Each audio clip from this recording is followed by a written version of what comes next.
All right, so bringing everything together finally, we've got our webcam input here. This is going to be interesting to explain. I've put my webcam inside of a cardboard box, and then I cut 4 slits out of the cardboard box. This black image we're seeing here is actually the image from that camera. So let me actually open it up, and you'll see it does everything here. So I can look in the box, and you can see me in here. Do you see me? Okay. Well, that's weird. What's that noise? I have no idea. So that's odd. I don't know what that is.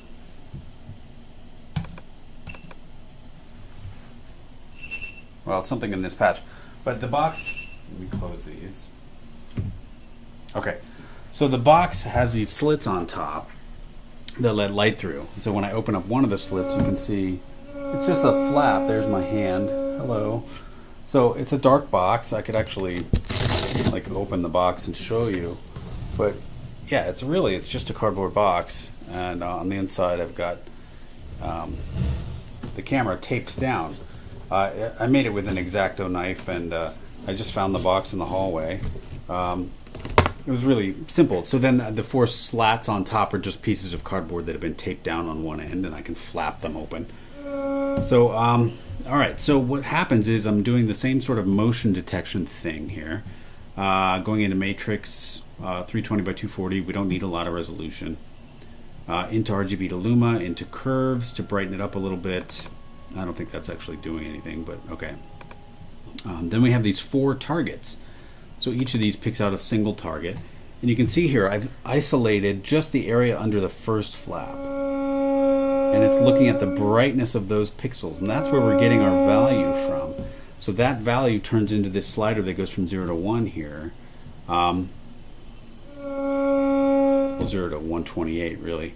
So that number then just gets, it's isolating those pixels, analyzing the color of those pixels, and then it's actually not doing difference frames. It's just telling the color of the pixel. And because we have UVC control with manual control on our camera, we have pretty reliable pixel colors. So it's not trying to adjust the aperture to figure out, the lighting setting. It's just reporting what the brightnesses are. And so when I open the flap, you see the ceiling of my room. And what do we do with that value then? So we have that value coming out.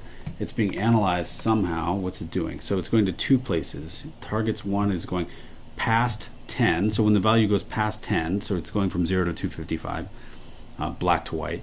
When it goes past 10, it triggers a 65 on the keyboard, which plays that make an ah with the time stretching turned on. It's also then using that 0 to 255 scaled to 0 to 1 as a signal to multiply the overall volume of the sound. So that's one modification we made to the make an ah. We want the amount that flap is open on the box to also change, not only to trigger the sound to start playing, but to change its volume. I do not know what that weird squeaking noise is, but I don't know. All right. So we have the same thing duplicated 4 times across here. So we have 4 make an ah with these time stretches being controlled by the different slats on the box, and then playing back a different note. And it's really turns into a fun instrument to play. It's actually, you can get some expressivity about how, the loudness is related to how open I can re-trigger it. I haven't added any reverb or any other sort of sound processing. It's just going straight into the speakers, but I can control them all separately or all at the same time. So if I open all 4 at the same time,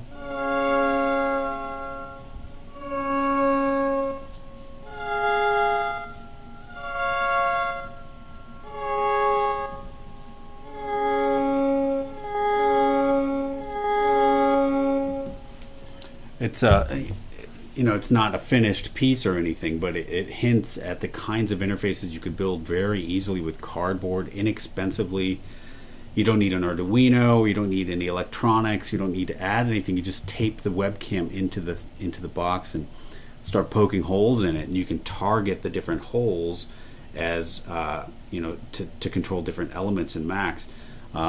It's just a really low-tech way of building rich interfaces.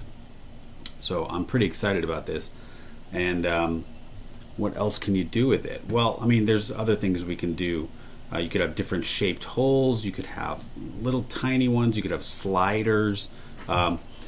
There's all kinds of directions this could go, but this is the start of this is why we're doing the motion detection, because it's such an inexpensive way of getting potentially many different control surfaces to work using a single inexpensive webcam. It's a little fiddly, and you do have to have the UVC control, but we've got a 1920 by 1080 high def camera, which means we could potentially have a whole bank of sliders and knobs and things like that being controlled essentially via a single webcam input. So that's where we're headed in my class, and I just wanted to show all the separate components you need to sort of make that work. And it's simple. It's pretty simple.